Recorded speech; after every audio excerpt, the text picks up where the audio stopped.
Hello friends, Israel এবং ফিলিস্তিনের মধ্যকার সমস্যার কথা তো আমরা সবাই মোটামুটি জানি। এই সমস্যা বহুদিন ধরেই চলে আসছে। বর্তমানেও এই সমস্যা সমাধান হওয়ার কোনো নাম নিচ্ছে না। এখন তো ইসরায়েল এবং হামাসের মধ্যকার সমস্যাকে কেন্দ্র করে ভীষণ ভয়ঙ্কর অবস্থা চলছে।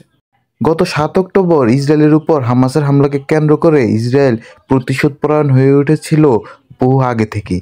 বর্তমানেও তারা তাদের প্রতিশোধ নিচ্ছে ফিলিস্তিনিদের উপর। ফিলিস্তিনিদের উপর প্রতিনিয়ত হামলা চালিয়ে যাচ্ছে ইসরায়েল।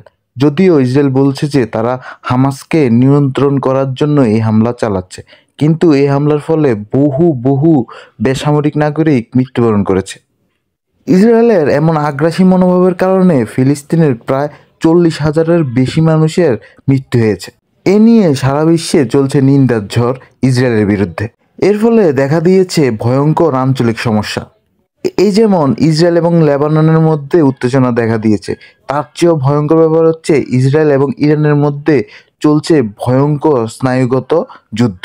আসলে স্নায়ুযুদ্ধ বললে ভুল হবে, কারণ ইসরায়েল এবং ইরান দুদেশকে প্রতিনিয়ত হুমকি ধামকি দিয়ে যাচ্ছে। এছাড়াও টুকিটাকি দুদেশের উপর হামলা তো চালাচ্ছেই। মাঝে মাঝে ইসরায়েল এবং ইরানের মধ্যে উত্তেজনা এমন পর্যায়ে চলে যায় মনে হয় ভয়ঙ্কর একটা যুদ্ধ বেঁধেই যাবে। কিন্তু হঠাৎ করে আবার ইরান এবং ইসরায়েলের মধ্যে ভয়ঙ্কর উত্তেজনা দেখা দিয়েছে। মূলত ইসমাইল হানিয়াকে ইরানের অভ্যন্তরে তেহরানে হত্যাকে কেন্দ্র করে ইরান এবং ইসরায়েলের মধ্যে উত্তেজনা ভয়ঙ্কর রূপ ধারণ করেছে। ইসরায়েল নিজে মুখে স্বীকার না করলেও মোসাদ যে এই হত্যাকাণ্ড ঘটিয়েছে তা মোটামুটি নিশ্চিত। এ নিয়ে দেখা দিয়েছে ইরান, ইসরায়েল, লেবানন, ইসরায়েলের মধ্যে ভয়ঙ্কর উত্তেজনা। ইরান তো প্রথম থেকেই বলে আসছে যে তারা এই হত্যার ভয়ঙ্কর প্রতিশোধ নেবে। ইসরায়েলও মোটামুটি নিশ্চিত যে ইরান তাদের দেশে হামলা চালাবে, কিন্তু এখন পর্যন্ত ইরান এই হামলা চালায়নি। বিশেষজ্ঞরা তো বলছেই যে ইরান যে কোনো সময় খুব দ্রুতই ইসরায়েলের উপর হামলা চালাবে। অন্যদিকে ইসরায়েলও ইরানকে ধমকি দিয়ে বলছে যে যদি তাদের দেশে হামলা চালানো হয় তাহলে ইরানের উপরও ভয়ঙ্কর প্রতিশোধ নেবে ইসরায়েল। মূলত ইরান ইসমাইল হানিয়ার হত্যার প্রতিশোধ নিতে খুবই মরিয়া হয়ে উঠেছে, কিন্তু এখন পর্যন্ত ইসরায়েল কেন থেমে আছে তা বলা মুশকিল। এছাড়া ইসরায়েলও মোটামুটি নিশ্চিত যে ইরান তাদের দেশে হামলা চালাবে। ইসমাইল হানিয়া ছিল খুবই গুরুত্বপূর্ণ একজন সদস্য ইরানের জন্য।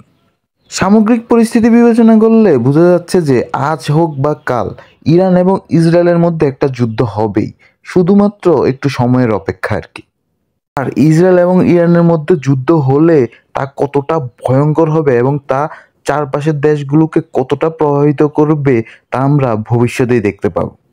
মোদ্দা কথা হচ্ছে ইরান এবং ইসরায়েলের মধ্যকার যুদ্ধ যে শুধুমাত্র এই দুটি দেশের মধ্যে সীমাবদ্ধ থাকবে না তা আমরা চোখ বন্ধ করেই বলতে পারি। আজকে এ পর্যন্তই। ধন্যবাদ সবাইকে।